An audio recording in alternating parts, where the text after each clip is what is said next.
প্রথমবার এশিয়া কাপের আসর বসতে চলেছে ভারতে। ৩৪ বছরে প্রথমবারের মতো এশিয়া কাপ আয়োজন করবে ভারত। ২০২৫ সালে এশিয়া কাপ হবে ভারতে। ২০২৭ সালের এশিয়া কাপ আয়োজন করবে বাংলাদেশ। কোন ফরম্যাটে আর কবে হবে এশিয়া কাপ সবটা জানাবো আপনাদের। ভিডিওটি শেষ পর্যন্ত দেখতে থাকুন। আপনি যদি চ্যানেলটিতে নতুন হয়ে থাকেন, চ্যানেলটি অবশ্যই সাবস্ক্রাইব করুন এবং পাশে থাকা বেল আইকনটি অবশ্যই প্রেস করবেন। ১৯৮৪ থেকে শুরু হয়েছিল এশিয়া কাপ, কিন্তু ভারতের মধ্যে এশিয়া কাপের আয়োজন করেছিল মাত্র একবার, সেটাও আবার ১৯৯০ সালে।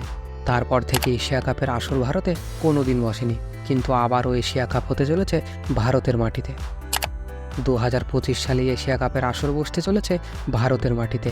২০২৫ সালে এশিয়া কাপ হবে টি-20 ফরম্যাটে। এশিয়া কাপ হওয়ার সম্ভাবনা রয়েছে ২০২৫ আইপিএল শেষ হওয়ার পর।